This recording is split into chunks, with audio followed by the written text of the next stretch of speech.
Hello children, welcome back to another video from Science World. I hope you all are good and taking care of yourself. Children, in our last video we have discussed question answers and book exercises of chapter number 12, Social Science Milestone Book, class 4. In this video we are going to see chapter number 13, Agriculture. We will see full chapter explanation, class 4, Social Science Milestone Book. Let's begin with story time, and the story is Go Organic. What do you mean by organic? Organic means the food produced by or using natural materials only without using artificial chemicals. तो ये ऐसे food होते हैं जिनमें हम सिर्फ natural materials use करते हैं और जिनमें आर्टिफिशियल केमिकल्स यूज़ नहीं होते हैं. ओके, तो ये फूड आइटम्स भी हो सकते हैं या फिर जो मेथड होती है फूड को ग्रो करने की, फार्मिंग की जो मेथड होती है जिसमें ऑर्गेनिक या फिर जिसको हम कह सकते हैं नेचुरल जो फर्टिलाइज़र्स होते हैं वो यूज़ किए जाते हैं और यहाँ पर केमिकल फर्टिलाइज़र्स यूज़ नहीं किए जाते हैं. ओके, तो इसी से रिलेटेड एक स्टोरी है and this story is about Subhash Palekar. तो सुभाष पालेकर जो है he is an agriculturist and is the creator of zero budget natural farming. इन्होंने zero budget natural farming start की थी. Initially he use natural fertilizers and pesticides. उन्होंने starting में natural fertilizers और pesticides use किए to grow crops and had a bumper crops for 10 years. और natural fertilizers use करके उन्होंने 10 साल तक बम्पर क्रॉप जो है उनको मिला था, मतलब बहुत ज़्यादा अच्छे से प्रोडक्शन उनको मिला था फार्मिंग से. But gradually there was a drop.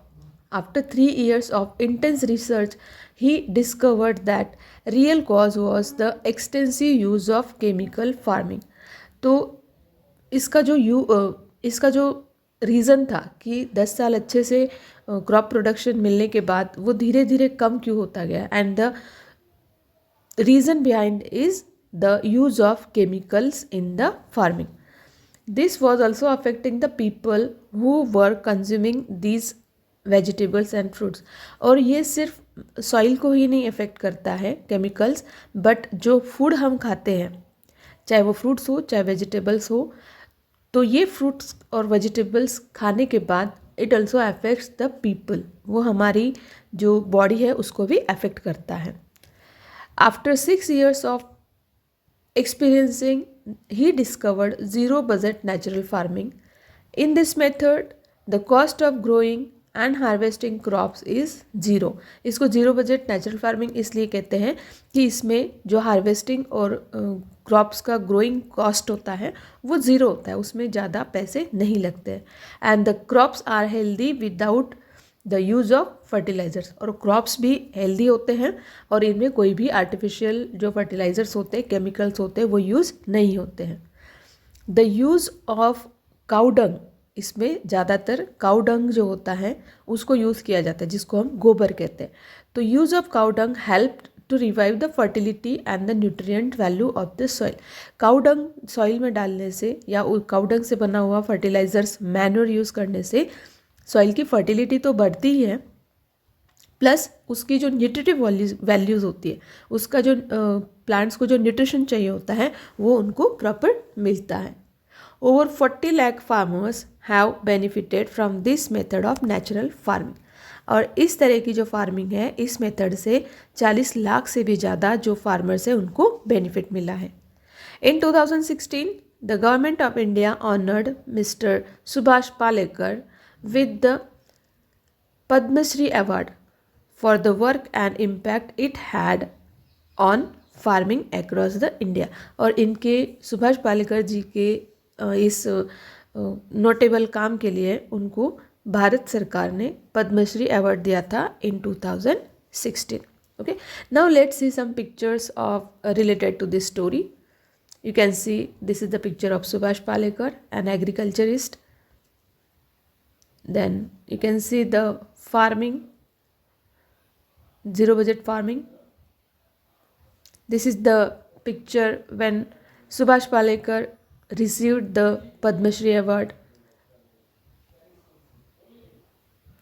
Now, as we are reading the chapter and its name is agriculture, so first topic of the chapter is agriculture. Agriculture क्या होता है वो हम पढ़ेंगे। Agriculture means cultivation of land. It involves growing crops like rice and wheat, horticulture, animal husbandry and fishery. तो agriculture का मतलब इतना ही नहीं होता है कि सिर्फ क्रॉप्स को ग्रो करना, इसके साथ साथ हॉर्टिकल्चर यानी कि फ्रूट्स और वेजिटेबल्स को ग्रो करना, फ्लावर्स को ग्रो करना, एनिमल्स की रियरिंग, एनिमल्स को पालना, और फिशरी यानी कि फ़िश को रियर करना, ये भी एग्रीकल्चर से जुड़े हुए काम होते हैं। तो it involves mainly growing crops. Crops वो जो हम खाते हैं या जिनसे हम हमारे जो सारे तरह के फूड होते हैं वो बनाते हैं, जैसे कि राइस है, व्हीट है, मेज़ है, मिलेट्स है, शुगर केन, ये जो सारे क्रॉप्स हैं वो हम यूज़ करते हैं to make our food items. तो एग्रीकल्चर का मतलब क्या है? कल्टिवेशन ऑफ लैंड, लैंड को कल्टिवेट करना by growing crops. It is the main occupation of almost 2/3 of population in India. We know that India is an agricultural country और इसमें 2/3 part जो है पॉपुलेशन का वो फार्मिंग में इन्वॉल्व है। Most of the farmers depend on monsoon for the bumper crops. और हमें पहले भी एक चैप्टर में पढ़ा था कि जो मानसून होते हैं they bring rainfall in India. तो हमारा जो फार्मर है वो पूरी तरह से मानसून के ऊपर डिपेंड होता है बम्पर क्रॉप के लिए। बम्पर क्रॉप मीन्स बहुत अच्छे से जब हमारे क्रॉप्स ग्रो होते हैं और हमें बहुत सारा जो क्रॉप्स का प्रोडक्शन मिलता है उसको हम कहते हैं bumper crop. Farmers grow many types of crops. They use better seeds, fertilizers, manures, modern methods of farming, and improve irrigation facilities to increase the agricultural production. Today, India is one of the largest exporters of agricultural produce in the world. Farmers जो है वो उनके पास सिर्फ ज़मीन होती है उससे काम नहीं चलता है, या फिर सिर्फ अच्छा रेनफॉल हो जाए तो काम नहीं चलता है। They have to use better seeds, तो वो अच्छी क्वालिटी के सीड्स यूज़ करते हैं। They use fertilizers, it may be chemical और ऑर्गेनिक। देन मैन्योर्स वो यूज़ करते हैं। मॉडर्न मेथड्स ऑफ फार्मिंग वो यूज़ करते हैं। And improve irrigation facilities. Irrigation means watering the plants. Plants को वाटर करने का जो मेथड होता है उसको हम कहते हैं irrigation facility.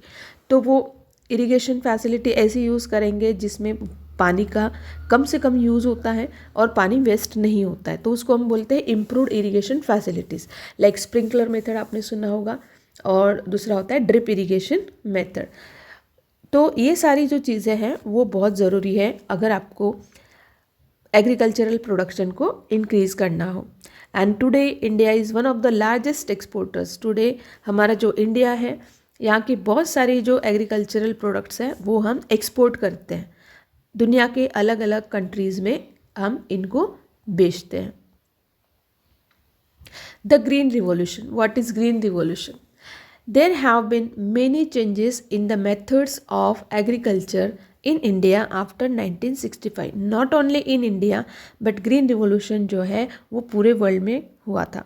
Okay, so there has been an increase in the use of high yielding varieties of seeds, irrigation facilities, fertilizers.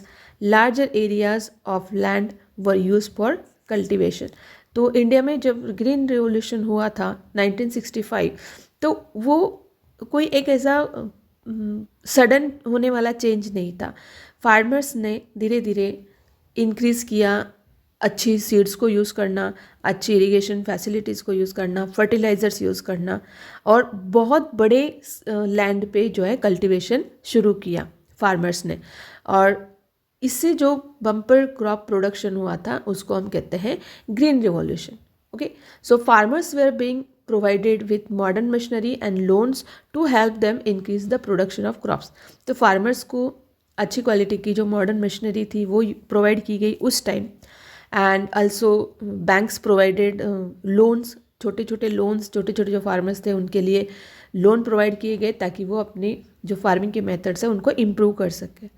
This green revolution has help India to become a self sufficient country. Self sufficient country means सारे जो most of the products जो हम use करते हैं, चाहे वो food हो, चाहे दूसरे कैश क्रॉप्स हो जो हम फैक्ट्रीज़ में यूज़ करते हैं डिफरेंट आइटम्स बनाने के लिए, तो उसमें उसकी वजह से इंडिया जो है वो सेल्फ सफिशिएंट कंट्री बना।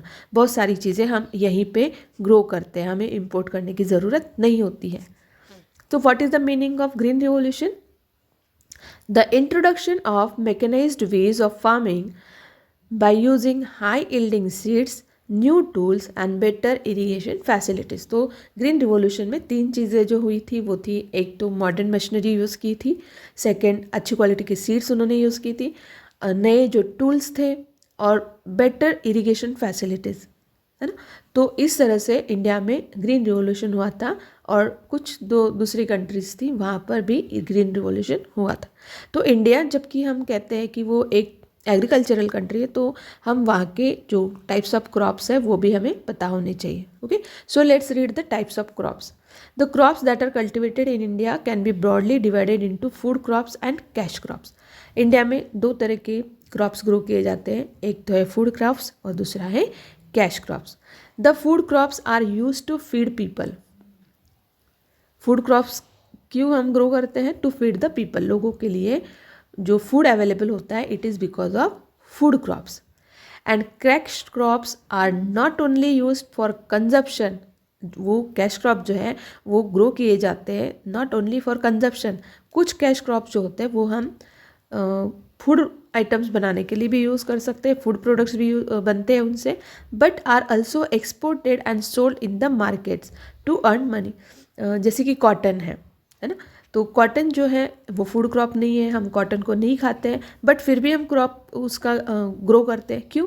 क्योंकि कॉटन जो है वो मार्केट में बेचा जाता है, फैक्ट्रीज़ को बेचा जाता है, फिर वो लोग उससे अलग अलग तरह की चीज़ें बनाते हैं। जैसे कि कॉटन बहुत जगह यूज़ होता है, हॉस्पिटल्स में यूज़ होता है, देन उससे क्लोथ्स बनते हैं और कपड़ा बनाने के लिए जो कॉटन क्लोथ बनाने के लिए कॉटन की ज़रूरत पड़ती है। तो फार्मर्स को इससे पैसे मिलते हैं जब वो इसको मार्केट में बेचते हैं, तो इसको हम कहेंगे cash crops.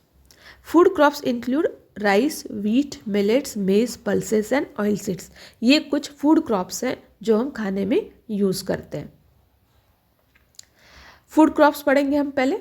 Rice is one of the chief food grains of our country. Rice के बिना इंडियन जो लोग हैं वो रह नहीं सकते, ये हमारा स्टेपल फूड है।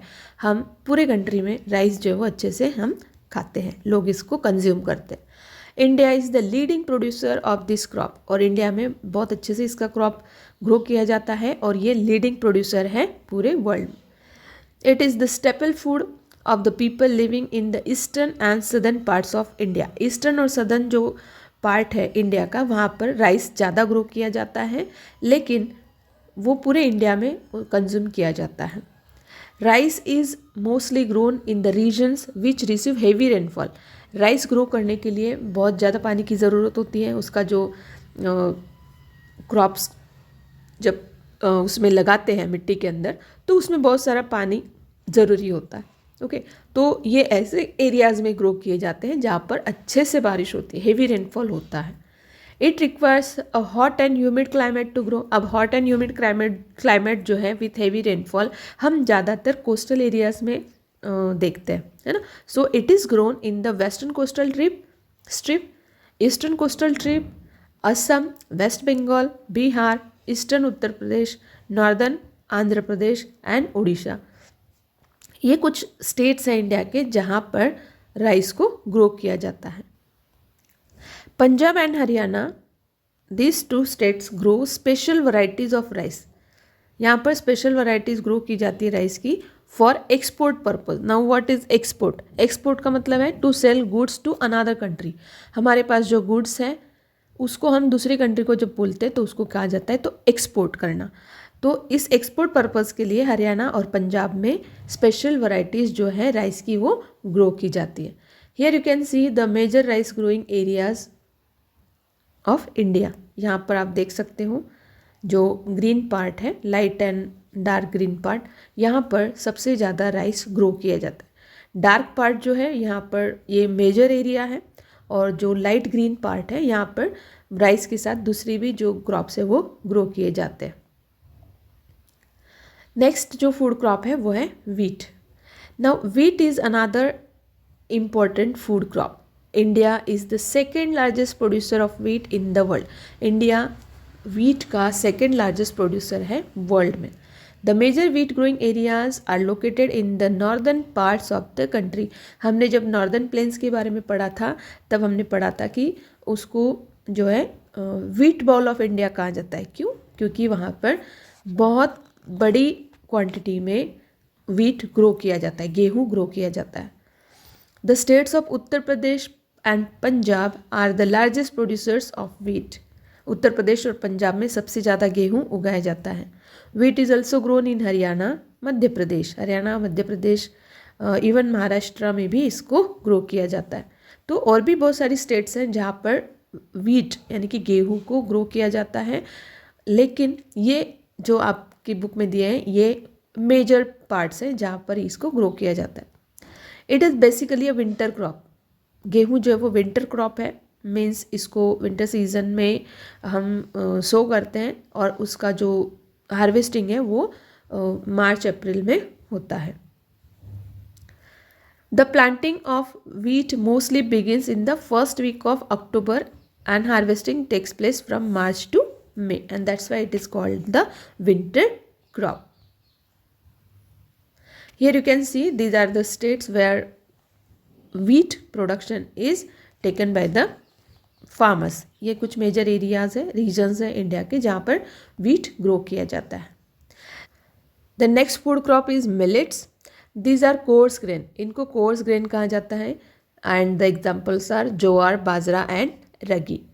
They have very high nutrition value. उनका जो न्यूट्रिशनल वैल्यू है वो बहुत अच्छा होता है, बहुत रिच होता है और इसी की वजह से इनको प्रेफर किया जाता है आजकल खाने में। आपने देखा होगा बहुत सारे लोग राइस और वीट नहीं कंज्यूम करते हैं, उसकी जगह ज्वार, बाजरा और रागी की जो रोटी बनती है उसको वो यूज़ करते हैं। They are grown in the areas that receive less rainfall. ये ऐसे एरियाज़ में ग्रो किए जाते हैं जहाँ पर बहुत कम बारिश होती है। रगी ग्रोज इन डैम्प एरियाज़। रगी जो है वो डैम्प एरियाज़ में ग्रो होती है। ज्वार जो है वो मॉइस्ट एरियाज़ में ग्रो होती है और बाजरा जो है ये ड्राई एरियाज़ में ग्रो होती है। Ragi is cultivated in Karnataka, Tamil Nadu. Ragi mostly Karnataka और तमिलनाडु में इसका जो है प्रोडक्शन लिया जाता है। Jowar is cultivated in Karnataka, Andhra Pradesh, Maharashtra and Madhya Pradesh.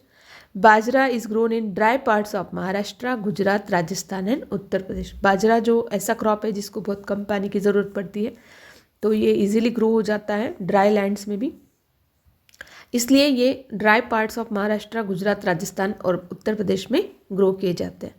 India leads the world in the production of millets. Millets के प्रोडक्शन में भी इंडिया जो है वो वर्ल्ड में लीड करता है।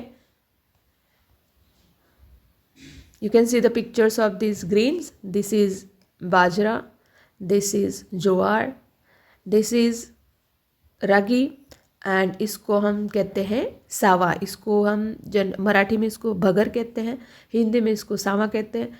इसको मोस्टली जो है इंडिया में जो व्रत करते हैं, फास्टिंग करते हैं, उस टाइम इसको कंज्यूम किया जाता है। देन नेक्स्ट जो फूड क्रॉप है वो है मेज़।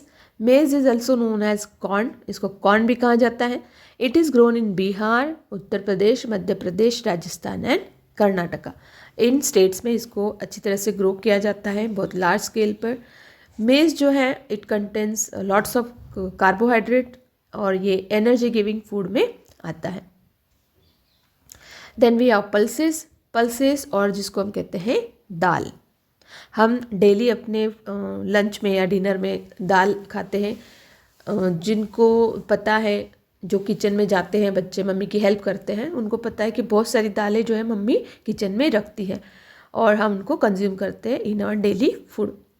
जैसे कि ग्रीन ग्राम है जिसको हम मूंग कहते हैं, रेड लेंटिल्स यानी कि मसूर, ब्लैक ग्राम जिसको हम उड़द कहते हैं, चिक पीस या चना जिसको हम चना कहते हैं हिंदी में। तो ये सारी जो दालें हैं वो इंडिया के बहुत सारे स्टेट्स में ग्रो की जाती हैं। They have high nutritional value. इनका न्यूट्रिशनल वैल्यू भी अच्छा होता है, इनमें विटामिन्स और मिनरल्स होते हैं। They are very good for health as they are rich in proteins. और ये प्रोटीन से भरपूर होती है सारी दालें, और इसलिए कहा जाता है कि जो ग्रोइंग चिल्ड्रन होते हैं, जो अभी छोटे हैं, उनको अगर हम पल्सेस खिलाएं अच्छी क्वांटिटी में तो उनको भरपूर प्रोटीन जो है वो मिलता है, क्योंकि उनकी ग्रोइंग एज है, उनकी बॉडी जो है वो ग्रो कर रही होती है. You can see the pictures here. These are the different pulses used in Indian food. Arhar, moong, rajma, lobia यानी कि एक वाइट कलर का आता है, देन उड़द, काबुली चना, मसूर, काला चना, ये सारी पल्सेस हम हमारे डेली के फूड में यूज़ करते हैं. Next we have cash crops. Oil seeds like mustard, groundnut, linseeds, soyabean, sunflower, sesame seeds, castor seeds and palm kernels are grown across the country. The oil from these oil seeds is used for cooking. Now these all are the oil seeds. I'll tell you the common names और जिसको हम कहते हैं हिंदी में इनको क्या कहते हैं. तो मस्टर्ड आप जानते हो, सरसों, देन ग्राउंडनट यानी कि मूंगफली. लिनसीड जो है इट इज़ अलसी जिसको हम ऐसे भी खाते हैं, लाइक सौंफ के जैसे हम इसको खाते हैं लंच के बाद, डिनर के बाद. देन अलसी को फ्लैक्स सीड्स भी कहा जाता है. तो लिनसीड जो है वो अलसी के बीज होते हैं. देन सोयाबीन आपको पता है, सनफ्लावर आपको पता है, सूर्यफूल. सिसमी सीड जो है इसको हम बोलते हैं तिल, है ना, तिल का तेल.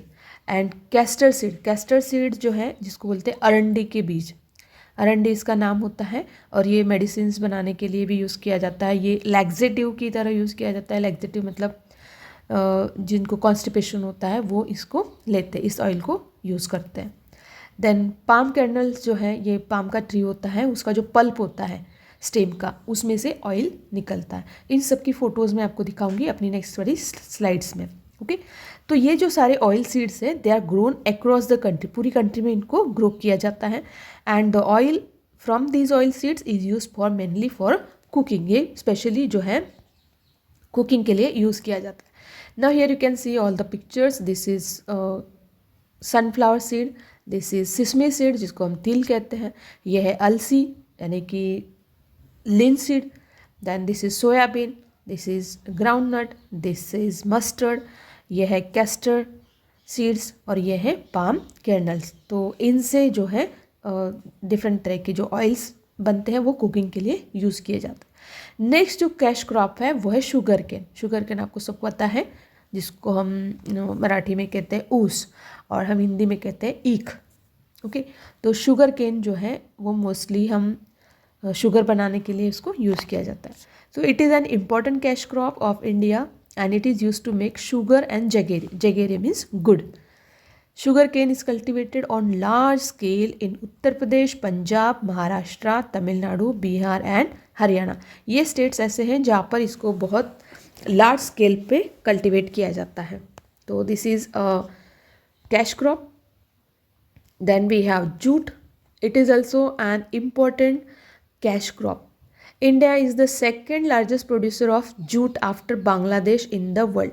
बांग्लादेश के बाद जो सेकेंड लार्जेस्ट प्रोड्यूसर है जूट का वो है India. It is fibrous crop.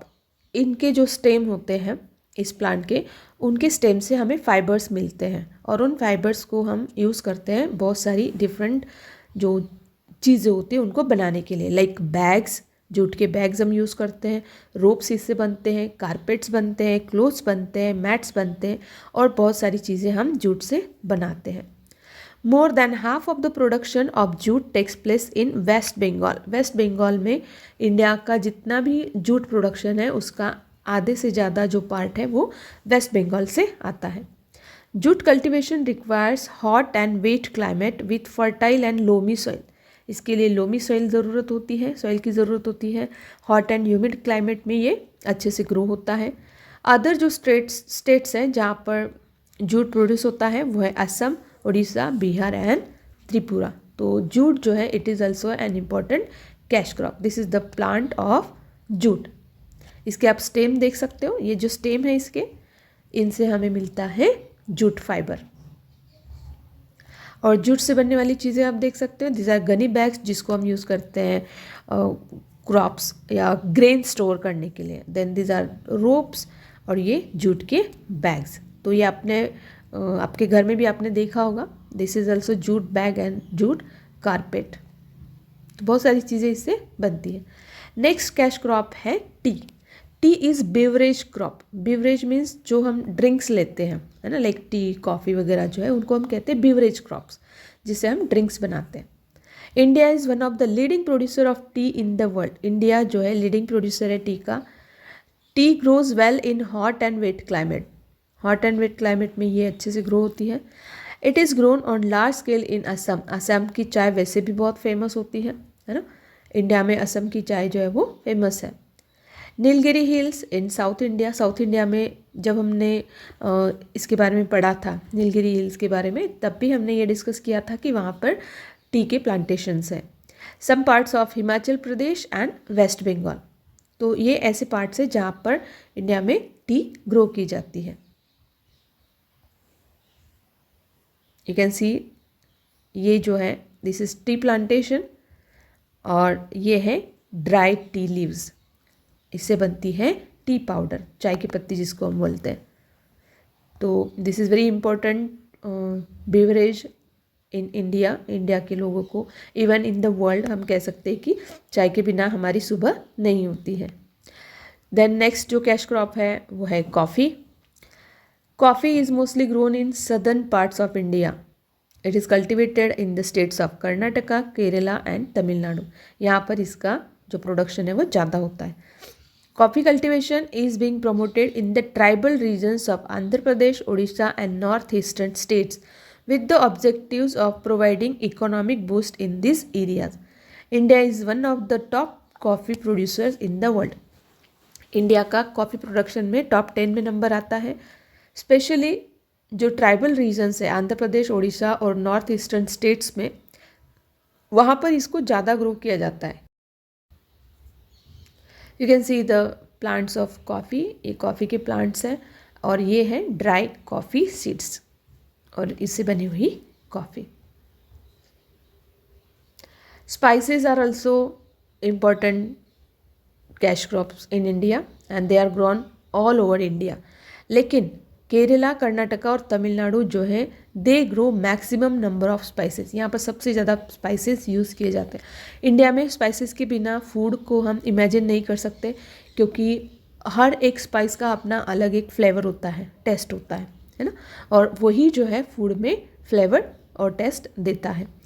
तो कुछ स्पाइसेस के नेम्स यहाँ पर लिखे हैं. क्लोव यानी कि जिसको हम बोलते हैं लौंग, कार्डमम यानी कि इलायची, पेपरकॉर्न, काली मिर्च, सिनामोन, दालचीनी, कोरिएंडर धनिया पाउडर, चिली यानी कि लाल मिर्च, देन गार्लिक जिसको हम कहते हैं लहसुन, जिंजर मीन्स अदरक, सेफ्रॉन मतलब केसर, टर्मरिक मीन्स हल्दी एंड वैनिला स्पाइस.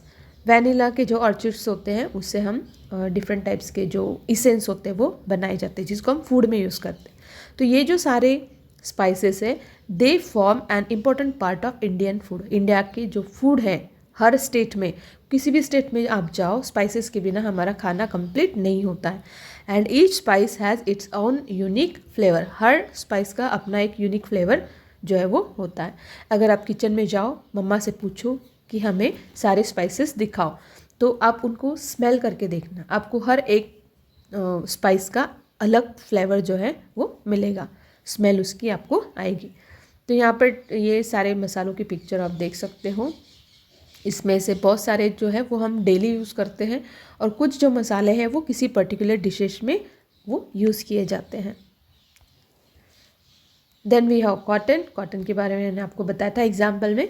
तो cotton is also cash crop and mostly grown in the states of Gujarat, Maharashtra, Andhra Pradesh, Punjab, Haryana and Karnataka. Cotton जो है उसके लिए ब्लैक सॉइल की ज़रूरत होती है. These regions are rich in black soil and perfect for its growth.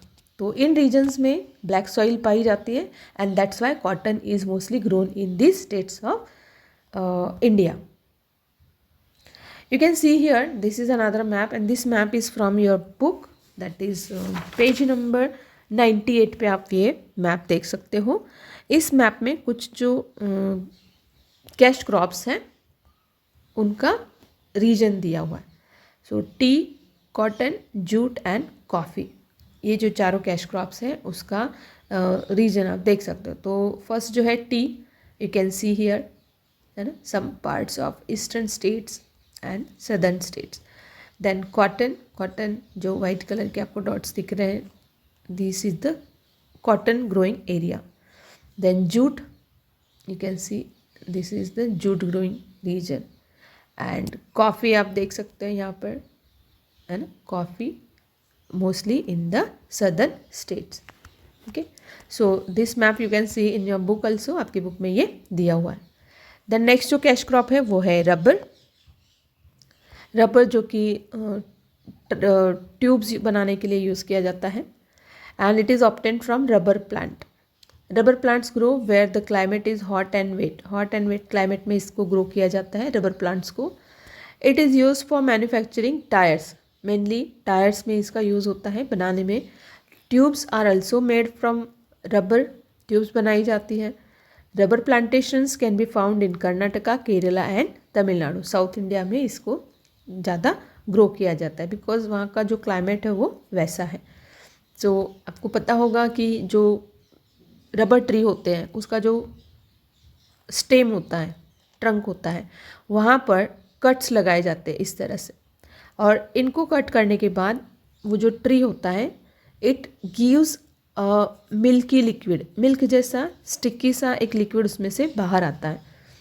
And it is known as latex. इसको कहते हैं लैटेक्स. और ये जो लैटेक्स है उसको यूज़ किया जाता है रबर बनाने के लिए. और रबर से ये सारी चीज़ें बनती हैं जो आप अभी देख रहे हो स्क्रीन पर. रबर जो हम यूज़ करते हैं, इरेज़र, रबर बैंड्स बनाए जाते हैं, टायर्स बनाए जाते हैं. तो रबर जो है it is also an important cash crop. Here we have finished all the food crops and cash crops. Now we will see the cropping seasons in India. India में कौन कौन से क्रॉपिंग सीजन्स होते हैं, किस season में हम crops को ग्रो करते हैं और उनको हार्वेस्टिंग कब होता है. So India has two main cropping seasons, rabi and kharif. Rabi crops are winter crops and they are sown in the months of October November. अक्टूबर नवंबर में इनको सो किया जाता है, इनको स्टार्ट किया जाता है ग्रो करना. और इसका जो हार्वेस्टिंग होता है it takes place in March and April. Rabi season जो है it is cooler and drier than the kharif season. Kharif season से ये कूल होता है रबी सीज़न क्योंकि विंटर आता है बीच में. And the crops that are grown, और जो जिसको हम रबी क्रॉप्स बोलते हैं, they are wheat, barley, pulses and some oil seeds. These are grown during the rabi season.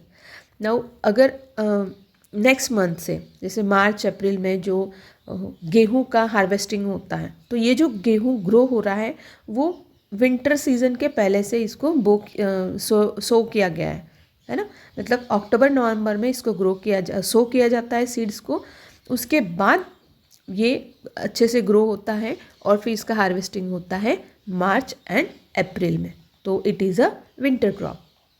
Then we have the examples of winter crops. Paddy यानी कि जो rice होता है, then maize, bajra and jowar. These are some rabi crops.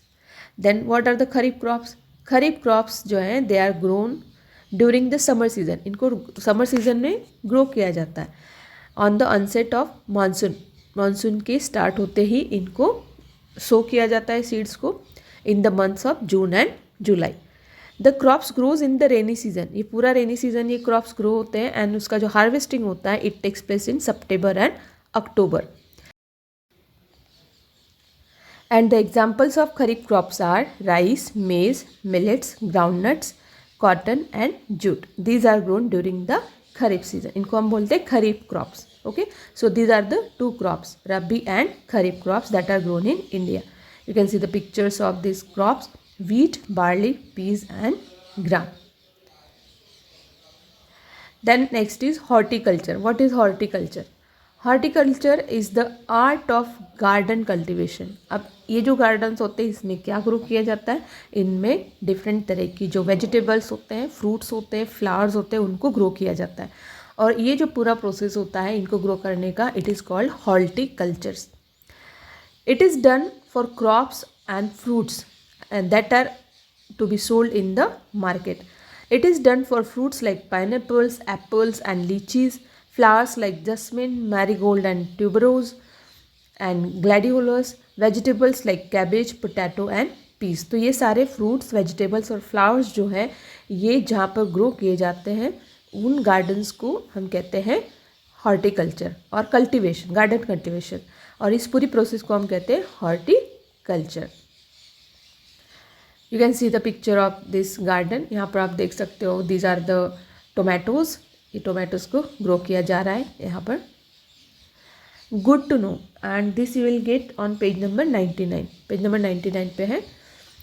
The cultivation of grapes is called viticulture. Grapes को जहाँ पर grapes को grow करने का जो प्रोसेस होता है इसको कहते हैं विटिकल्चर। और जो प्लांटेशन होता है ग्रेप वाइन्स का, स्पेशली जो वाइन बनाने के लिए यूज़ किया जाता है उसको कहते हैं विनेयार्ड। तो विनेयार्ड में स्पेशली ग्रेप वाइन्स ग्रो की जाती है जिनसे वाइन बनती है। कल्टिवेशन ऑफ फ्लावर्स और flowering plants specially for ornamental purposes are is called floriculture.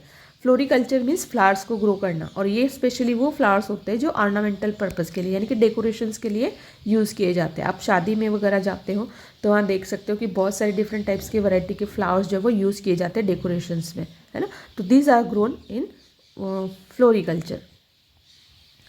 Then you can see here this is the picture of grape wine and this is the picture of floriculture. बहुत सारे different variety के flowers यहाँ पर grow किए जाते हैं। Then next जो topic है वो है animal husbandry.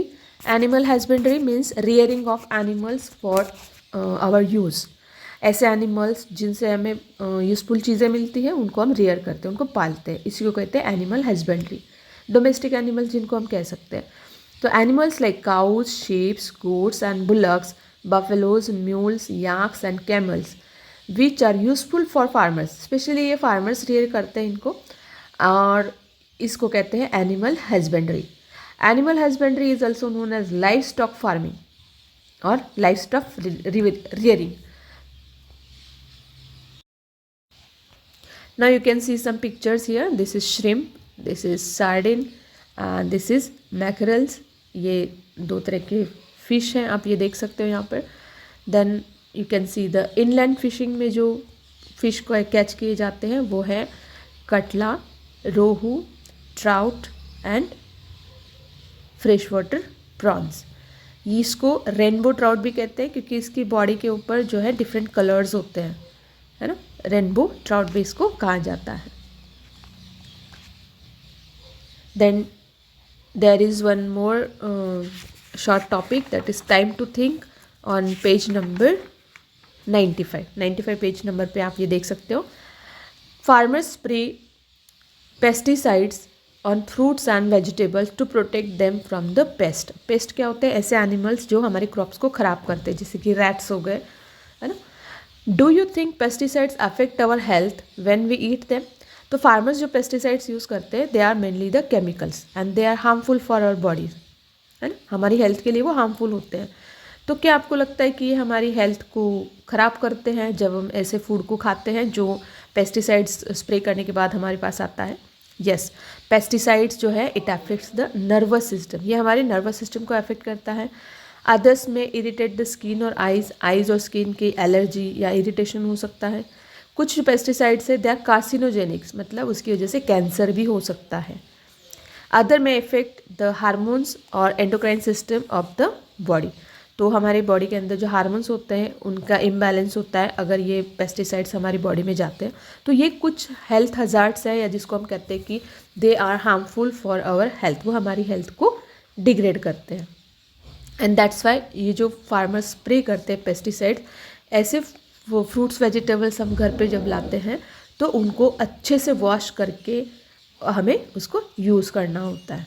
Okay, so students, here we have finished chapter number 13 agriculture. I hope कि आपको ये अच्छे से समझ में आ गया होगा, और नेक्स्ट वीडियो में हम इसके क्वेश्चन आंसर्स और बुक एक्सरसाइजेस को डिस्कस करेंगे। Okay, so thank you for watching this video. अगर आपको अच्छा लगा तो प्लीज़ सब्सक्राइब करना चैनल को, और अपने फ्रेंड्स और रिलेटिव्स के साथ इसको शेयर करना। Okay, so again thank you for watching this video. Will meet soon in our next video. Till then take care, bye bye.